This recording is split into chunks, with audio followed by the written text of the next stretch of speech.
Well, we made it all the way to Week 18, calendar year 2024. This is the Steelers Now Pregame Scout, our regular season finale. I don't want to call it the finale because we just don't know. The Steelers still a long shot to make the postseason. Maybe long shot's the wrong term, as we'll discuss in just a little bit, not factoring in all the intangibles. You could look at it with a very rosy pair of glasses, that's for sure. Black and gold glasses, I suppose, more appropriately. Derrick Bell, our Steelers Now analyst, is again riding shotgun. I'm Matt Gajtka.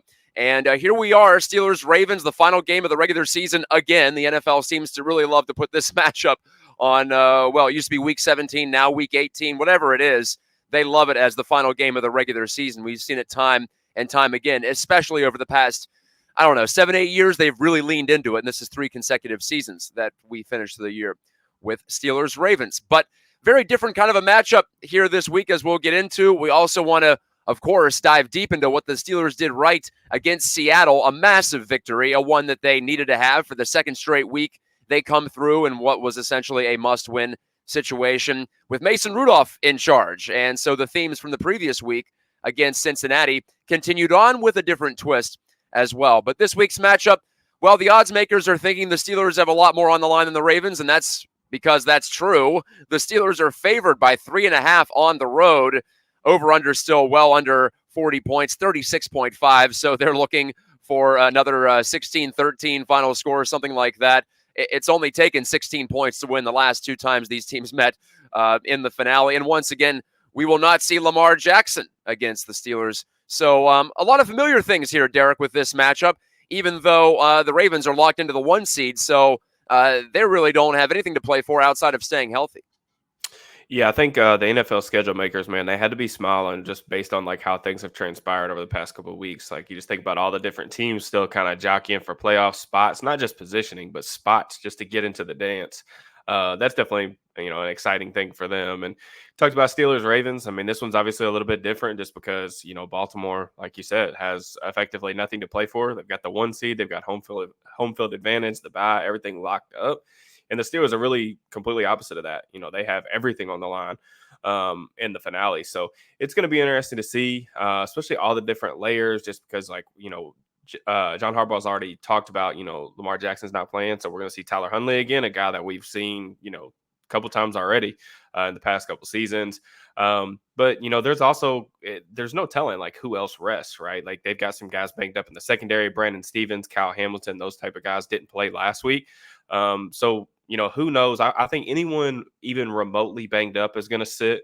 But you only have 53 guys on the roster, right? Like you can't sit everybody. So who sits, who plays? Like this one's going to be a really tough one. But as Mike Tomlin kind of acknowledged in his Monday presser, like these 2 teams are so familiar with one another that it's like even though the faces kind of change a little bit, like there's still that same DNA on both sides, which we're very accustomed to, obviously seeing that twice a season. Short rest for the Steelers again, even though it is a short travel situation. It'll just be like hopping on a bus for you or me. They're going to get there pretty quick down to Baltimore. They've got that path well worn, of course. But coming from the West Coast, still that's not nothing. Certainly when it comes to the adjustment. And in fact, 4 of the last 5 games for the Steelers, it turns out, are not played on Sunday this year. Cam Hayward had some not so kind words for the NFL about the short rest situations the Steelers have been put in over and over again. I guess that's one of the hazards of being a nationally popular team. You get so many of these off week or off day matchups, I suppose, and it does tend to mess up your preparation. But I guess the last 2 weeks it's gone pretty well. So let's go back to last week, and it was an old school kind of beat down up in Seattle at Lumen Field. It was just fun to watch for people like, myself. Derek, I grew up in the late 90s watching the Jerome Bettis era Steelers run roughshod over opponents, and the Steelers ran the ball against Seattle 46 times on 70 offensive plays, and they piled up 202 yards on the ground. Huge game for Najee Harris. Also, Jaylen Warren had his moments. They bullied the Seahawks, basically, en route to another 30-point performance without any help from the defense as far as directly scoring points. But how much of that do you think is transferable here to this week in Baltimore? That's back-to-back weeks that the Steelers have not just ran up a good total of points, over 30, but also they've done it in an old-fashioned way at the line of scrimmage. Yeah, I think, I wrote on SteelersNow.com just about, breaking down some of the elements that kind of led to that offensive output against Seattle. And I was just really impressed with the overall game plan. Eddie Faulkner, Mike Sullivan, those guys stepped into a difficult situation. And it's very rare that, your offense actually improves when you fire a coordinator midseason. And I really honestly think that there's been tangible results with that over the last, however many weeks since Matt Canada was let go. Just really comes down to really good play calling. I think sometimes you mentioned back in the '90s of Jerome Bettis, those type of days, and I think a lot of Yinzers really reminisce on that often. But I think in general, sometimes coordinators can kind of I say like get almost bored of like running the football, especially when they're running it effectively. They kind of move away from it because they're searching for something a little more explosive. So the Steelers only had I don't even think they had a run play that popped for over like 20, 22 yards. It was really just they were just getting chunks 5, 6, 7, 8, and running the ball down their throats. And I think Mike Sullivan did a good job, staying committed to it. Just some of the stuff that we saw, like a lot of 13 personnel, them really getting really heavy up front and winning the battle in the trenches. I thought they did some cool stuff with Mason Rudolph in terms of like getting him an empty, giving him some really good presentation looks. And then also like some shotgun play action stuff, which was good. It wasn't perfect, but I thought that just overall scheme wise throughout the game, when I was watching it through like the second and third time, every play almost I felt like it was easy to ask myself like, okay, like why are they doing this? Like what's the purpose? What's the intent of this? The sequencing, the play calls, all that stuff. And it was really easy to answer like, oh, I see why they're doing that, why they're taking that shot at that time. And that's good coaching. And I think that's just been a sight for sore eyes. And hopefully that's something they can continue against a familiar opponent in this Ravens defense. Well, let's talk about the three tight ends, the 13 formation, if you will, one running back and three tight ends. Looks like something out of the 1950s with all that beef at the line of scrimmage. And it's not like it's any surprise to the opponent when you do that, right? The Steelers put three tight ends out there 12 times against the Seahawks, as you wrote on SteelersNow.com. That was the third most this season by any team. So definitely an unusually heavy approach, I guess, in more ways than one. But it still worked. So why did it work to that degree? Was it just the Seahawks don't have the ability to stop the running game, and the Steelers just leaned into that? Is that what you think happened there? Yeah, I think it's a combination of things, right? Like the Seahawks have struggled over the course of the season. We talked about it on the preview. Like there was things in their run defense that you can take advantage of. They came in like near the bottom in the league. But having said that, they were without Jordan Brooks, probably their best overall, like most complete, most consistent defensive player. He's a linebacker, so in steps Devin Bush. And the stuff that they were doing really out of that 13 personnel was just running a bunch of downhill runs. Well, like some of those downhill runs that they were calling, like duo, things like that, you're getting double teams and pushing them up to a linebacker. Well, duo can really hit anywhere. Like you really want it to hit really in the A gap, but like it can hit in any gap. You can even balance it. We saw that with Najee Harris one time with that stiff arm. So there's a lot of different things that you can do with it. But really, in my mind, they did a lot of that stuff because they wanted to take advantage of some of the linebacker play. So, I think the Seattle linebackers, Devin Bush included, even Bobby Wagner at times had trouble like fitting the run up. And the Steelers running backs did a good job showing vision. And then with some of those double team blocks, once they did climb up to the second level, like we've seen Devin play. Like that's one of the things that he's always struggled with because he's a smaller guy. You get guys up to the second level, he's not a guy that's going to stack and shed effectively. So they just took advantage, I feel like, of some of the weaknesses with Seattle. Which again, that's good coaching, man. Like you look at the ways that you can play with this Ravens team. Like they don't really have a ton of weaknesses. I mean, this is one of the best teams. Like you look at some of the advanced metrics. It's one of the best teams that we've seen in recent years.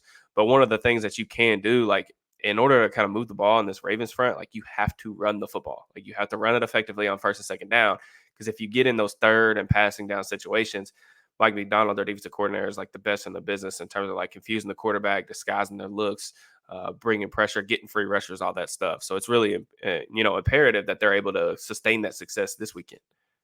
When you say the linebackers struggled to fit the run for novices like me, is that just is it a reading thing? They're not reading the play correctly, or is it just physically they're unable to do what they need to do there? Yeah, so like it just depends on the front. Like, everybody we talk about like guys being like or teams or fronts being gap sound. Like there were multiple times where like guys were ending up in the same gap. And that's usually pretty easy to tell. Like when you go back and watch kind of the behind view of the play, you'll see guys almost like stacked on top of each Mhm. other. And then there was just times like Seattle had sometimes where like they were having trouble getting lined up. And this wasn't just against the run, but like guys were lining up too wide, guys were lining up too just out of position in general.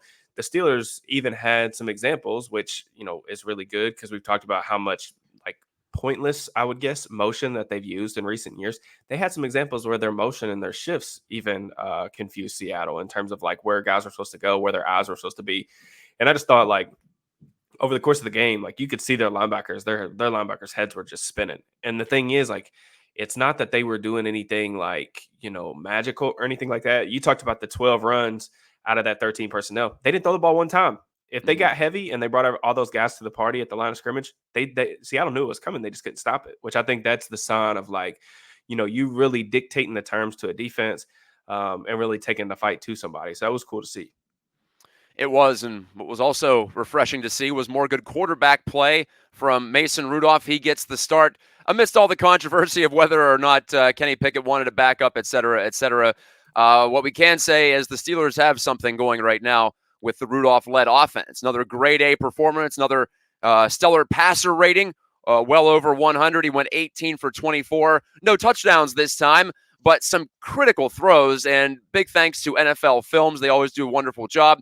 They had Mike Tomlin mic'd up for the game, and that turned out to be a wise decision as we got an insight into what he was telling Mike Sullivan, who's the play caller on the sideline for the Steelers, saying, "Hey, Sully, let's stay aggressive. Let's put the ball in Rudolph's hands, rhythm throw." This is the final drive of the game I'm talking about that clinched it for the Steelers as they got a couple of first downs to lock it up when it was still in the balance. So we're seeing Tomlin show a lot of confidence in Rudolph suddenly, it seems like, because he didn't even get a chance there when Pickett went down initially. For 2 weeks, we saw Mitch Trubisky. So, what did Rudolph show you in the tough environment on the road? Because traditionally in the NFL, he struggled in those environments.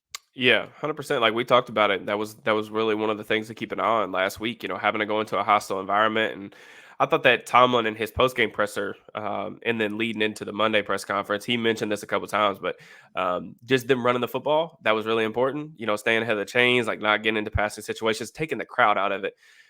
Like we've talked about on this podcast, is like it's really difficult, to lose a game in which you're just straight up bullied. I think that's the worst way to lose. Mm-hmm. So I think that sometimes can take the crowd out of it, which is a good thing. But I thought really we talk about that trust, that confidence in the quarterback. That's been blatantly obvious if you're really paying attention. Like you think about it, they go for it on like what 4th and 4, 4th and 5 on the very first game of the first drive of the game. Yeah. It's unsuccessful, but the aggressiveness and stuff it just shows you like how he's played over the past 2 weeks. It's had an impact on how much trust Tomlin has in him. And some of that could be desperation with the season on the line, but all that stuff's the same. And then you look at like the final drive of the game. They had some issues on defense against stopping the Seattle offense just because they're so limited in what they can do with all the backups that they're playing on that side of the ball right now. But I thought it was awesome that the cameras were ended up catching that. Like, hey, like let's be aggressive, let's put this thing away. They went to a very popular play that they've been using. I mean, they've ran that. The play's called dragon spacing, is what it's called, but they've ran that play I want to say 3 times, I think, in the past 2 weeks, but they've ran it throughout the season. But it's the same exact play that Pickens scored that 86-yard touchdown on the week before to open the game against the Bengals. So when you talk about those conversations on the sideline, like, hey, be aggressive, let's go to our best stuff, close this game out. But you still got to execute it. And they executed. I thought just Mason in general had another really good performance. I think the thing that I've been impressed with Mason, even though like when he's missed throws like down the field, you think about some of those misses that he had, like pushing the ball down the field against the Bengals. Sometimes when they were running those like slot fades and stuff like that, when there's been pressure in the pocket, he's still been aggressive and pushed the ball down the field. And I think that that's something maybe that's been missing in the offense. You think about that big play to George, that spectacular catch that he made, fingertip grab, leaping. I think it was in the second half of the game, but he almost like he's basically standing there, stand still with guys around him, and then pumps and then lets just like this javelin throw all the way over top that almost hits the top of the stadium and then just falls down. Playing from like a compressed or a condensed pocket that's a big part of quarterback play in the NFL. And like that, those are things that I think even the last time that we saw him in extended action, granted he was a second year guy in 2019, when there was pressure at his feet, like he just did not operate very well with pressure. And I think that's something a lot of young quarterbacks struggle with. But just over the past 2 weeks, when there's been pressure, like he hasn't looked like, just, completely frozen. Like he's still been making plays, which is awesome. It's got to speak to his quality of practice too. You would think he's not getting that many reps in practice, but the ones he's getting, obviously something has clicked for him because he looks like a different guy. It's been a couple years since he's been given this real opportunity to take it and run with it, and here he is with the season on the line. This is not week 1. This is week 17, week 18, week 16 against the Bengals as well, and he's come through here. So that's got to be a real tip of the cap to what he's doing away from the field, down at the south side, right on the practice field. Yeah, without a doubt, man. I mean, I've always just like talking to like players, uh, on different levels and things like that, listening to people talk about the game. Like it's really hard to improve, I feel like, without live reps, right? And I think that you can see like a significant improvement even in this 2 game, albeit sample short and small sample size. Like you can see improvement in multiple aspects of his game, right? Like this is a dude that didn't get signed until the summer. Like he wasn't a priority for the Steelers. He wasn't a priority for anybody. And he's played a part in helping keeping their season alive. So you just have to feel really good about the way these things have transpired for him, and just the way the quarterback position is. We've talked a little bit about this has been the year of like the backup quarterback, right? Like half the NFL teams have started a backup. We've got multiple backups that are going to be heading into the postseason with various clubs, and these 3 to 4 game sample sizes, even if they impress and like they normally do regress to the mean. Like we saw with Jake Browning, we've seen it with other guys like Josh Dobbs. They kind of go up and then they come crashing down because the NFL is just such a tough world to sustain success. But these type of performances like this is going to get Mason a job next year. Like not just a job, but he's going to be a well-compensated backup somewhere, whether that's Pittsburgh to compete for the job or whatever have you. But there's going to be guys that are interested and they're going to look at this tape. So it's cool because, he's a guy that's going to be in his late 20s and he's going to be able to prolong his career just based off how he's played these past couple of weeks. And you have to be excited about a guy like that, I feel like. Yeah, I'm not sure if he was joking in the press conference after the Bengals game. He said, I was maybe thinking about commercial real estate this upcoming offseason because it might have been not the offseason, but the start of the rest of his life, as Chuck Noll would have said, getting on with life's work. And now maybe his life's work involves playing NFL football for at least a few more years. So, yeah, great story. Good story for the Steelers, but great story, no doubt, for Mason Rudolph. And he'll be the starter again. Tomlin did not leave any doubt about that on his Monday presser. All right, on to the defensive side, and the Steelers really struggled to get home against the talented and elusive Geno Smith. And hey, we talked about that last week. It was going to be difficult to make plays against him, one of the more talented guys in the NFL, and difficult to pin down to the turf. But you know what? The rookie linebacker Nick Herbig made the defensive play of the game with a fourth quarter strip sack. That was the only sack on Smith all day for Pittsburgh. So looking at his potential in particular, we haven't talked about him at all this year, I feel like, but he has done quite a bit when you break it down on a per-play basis. He's been quite productive. Do you think he sticks on the edge in the NFL? What do you think is his ultimate ceiling as a pro player? Yeah, man. Like I remember watching Herbig with Wisconsin, and he was playing. I think in college, I'm pretty sure like they had him listed, and he was playing around 222, 225. So he put on a little bit of weight heading into the combine. And then, the big thing with the combine was like, I was like, okay, this additional weight, I talked to him in Indianapolis, this additional weight, how's he going to carry it? Things like that. And then, he goes out and runs, really well. I think he had like a 1.59 10-yard split, which is really good. But you can see the athleticism that he has, just the get off the line of scrimmage, all that stuff. I think you have to keep him at edge at this point. Like he's been so solid. I think I tweeted it out, but it was like since week 7, which was like the Rams game, I think he's had the opportunity to rush the passer like 67 times or something. 7 pressures, 3 sacks, which Pro Football Focus classifies like half sacks as full sacks because they don't punish the player if like 2 guys get there at once. But And then, that forced fumble against Geno. And like that was a really good example of what I was so intrigued by if he was going to stick as an edge rusher. Albeit he's smaller, doesn't have a ton of length that you typically want. Was like when he gets to the top of the rush, he just does an excellent job with his hands, getting guys off him, and understanding the depth of the pocket. A lot of young pass rushers, they don't understand, like, especially in the NFL. NFL tackles, like once you get to that 9-10 yard mark, they're fine with just pushing you up the arc. They're going to let you keep going, whatever, because the quarterback's going to hitch up and he's going to get that ball off a lot more consistently than a college passer would. But Herbig, like, he has a really good sense for, okay, I'm 8-9 yards up, I got to start pushing, changing my angle to get to the quarterback. And you saw the bend, the explosiveness, the hand usage, all that stuff on that huge play. And like, man, that was one of the biggest plays of the game. It's a 7-point game at that time. Like, for a rookie to come in on a really limited snap count and make that type of impact, and he's done this over the past couple of weeks. It's pretty special. This 2023 draft class that Khan put together has been really, really good so far. The early returns are fantastic. The potential for this group is it's pretty sky high. And just looking at some of the maybe unsung players along with Herbig on defense, Keanu Benton, of course, is one of them. Also, Isaiah Loudermilk. So we do focus on the stars a lot with the Steelers D because they're the guys who have made some huge plays. TJ Watt, chief among them, but also Minkah Fitzpatrick in the secondary. And, of course, at times, Alex Highsmith has looked every bit the player that the Steelers paid him to be. But you look at Herbig and some of the names I mentioned there, who's on that second line, so to speak, for the Steelers, and players who can continue to progress and who knows, maybe make that mini leap here late in the season with everything on the line and potentially a playoff berth still to come.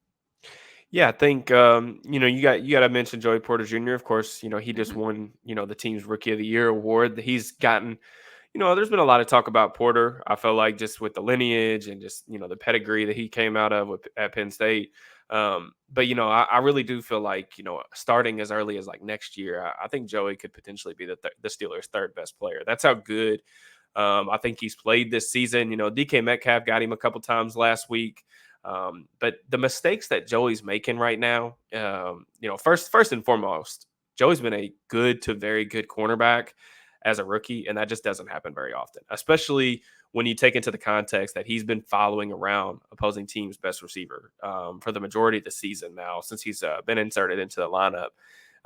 But the potential for him is sky high, mainly because the things that he did in college, that just the way that he played, wanted to play at the line of scrimmage, bump and run, use his physicality, that all has translated. You have all those reps to look at and see like how that looks up against NFL competition. And just the other guys, like you mentioned, like Keanu Benton, man, I think he's so good. Like, I know the numbers, like I think he only has like 1 sack on the season, but there are so many times on film each and every week where, he's getting guys with a club swim and immediately putting the center on the dirt. And like, for people that don't really understand, like, I know I've been one to talk about on Twitter, like how I'd like to see him more at 3-tech and getting some more sub package reps and stuff like that. But when you're forced into those 3-4 fronts and you have a guy at the nose tackle position that can rush the passer, that's incredibly important because one, it hurts the depth of the pocket when you have a guy that can quickly win up the middle, but also because like the center spot is typically like opposing team's worst pass rusher or pass blocker, excuse me. So when you get a guy that actually has legit pass rush juice at the nose tackle spot and he can win those one-on-ones, it's hard. It's hard because you can isolate that person. You can do a lot of different things with that. And then it takes away from some of the attention from that you can, give to other guys. So I think their defense, man, is in a good spot. They've, of course, got multiple guys that are, in the prime of their career. Minkah, TJ, all those, Alex Highsmith, guys like that. But there's some youngsters that have played extremely well this season. I think you got to be really optimistic about, what they could potentially do to make life hell on people if they got into the playoffs. But really for next year too, like this defense has a chance to be really good if they can stay healthy. Yeah, there's been some leaks late in the season with just the linebacker depth has fallen off a cliff due to all the injuries. But there are certainly some bright spots here as we get toward the final game of the regular season and we start to think about off-season evaluations. All right, we brought it up at the start of the show, but again, the Ravens aren't going to be bringing a full deck to the poker table this week. Lamar Jackson, the presumptive MVP. Again, he'll miss a game against the Steelers for the fourth time since he's been in the NFL. He will step back this time, though, not due to an injury, just trying to prevent an injury. Coach John Harbaugh looking forward to not just the bye, but also giving his MVP type quarterback a couple of weeks down. So Tyler Huntley gets the start. We've seen him 3 times already. But as you mentioned, it's a 53-man roster. This is not college where you can just roll in a whole second unit, third unit. You're going to still see a lot of the same guys for Baltimore that have helped them pile up this 13-3 record. You look at some of the scores too, Derek. Baltimore has been hugely dominant in a lot of these games. I'll just read some of them to you here. Starting off week 1, they beat Houston 25-9.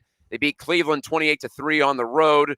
They go to Detroit, or probably they host Detroit and beat them, spank them 38-6. They beat Seattle 37-3. It's just one hit after another here. They go to Jacksonville and win 23-7. And then, of course, last week, the capper for the offense and probably for Lamar Jackson's MVP run, 56-19 against the Miami Dolphins. So here they are. They've locked up the 1 spot. And it is a rivalry game, though. So it's just hard to really factor in all of these intangibles. And like I said, Vegas has settled on 3.5 as far as the spread in favor of the Steelers on the road. So being favored on the road in this matchup, that in and of itself is a bit of a rarity here. So there's that. But yeah, I feel like 3.5 is about as far as I'm willing to go too, because I still don't think this is a quote unquote easy matchup for Pittsburgh. What are you feeling about some of the X's and O's here against the Ravens? Yeah, I mean, this is a tough one because you just look at it. Look, Harbaugh, he's a really proud dude. Like, you talk about rolling over, it just ain't gonna happen. Like, they're gonna come out fired up, even if they don't have anything to play with or play for, I should say. And I think there's also some past. You look at the 2019 game. Steelers were kind of in a similar situation. They needed to win. Baltimore had things locked up. They didn't end up coming away victorious in that one. They lost to a backup as well. So there's evidence that the Steelers are going to need to take this team seriously, even if they don't have their full components at their disposal. But there's some of the things that I'm like looking forward to seeing. Like I said, against this Baltimore defense, just all the things that they can throw at you. You have to be able to run the football effectively. Like when you talk about like how to get after this team, their linebackers like Patrick Queen, Roquan Smith. Roquan in particular has been excellent in coverage this season. Patrick Queen has been playing much, much better ball since the acquiring of Smith. But if you look at their linebackers, like they're not guys that are really great in terms of like taking on blocks, especially at the second level. They're like, if you watch Roquan play in particular, he's a guy that wants to duck around. He'll shoot gaps. Like he's a really good player, but you can run at them just a little bit. And, like I said, this team in general, you listed off all the blowouts that they've been, involved in this season. But dude, it's been really tough because like offense, defense, they've just been clicking on all cylinders. But like if you do just look at their rushing numbers, they're middle of the pack in rushing success rate, rushing EPA per play. You have to run the football effectively, like I said, on early downs. And that's something that the Steelers have done in recent weeks, which is a good thing. You look at like some of the things that Najee's done. Like Najee's had some pretty good games against the Ravens in his short career. Looking forward to seeing like him, continue that success. But you gotta run the ball. Like you can't get into 3rd and 7, 3rd and 8 because, like I said earlier, with McDonald, he'll have your head spinning. Like even in the first matchup with the Steelers, they were really getting after him on 3rd down situations, passing situations, with some of those simulated pressures, just getting free rushes at the quarterback, really forcing Kenny off a spot, like confusing him at the line of scrimmage. And Mason, even though he's a veteran, like he hasn't played a ton of ball. He's never played this version of the Ravens defense. So that chess match is going to be very interesting to me.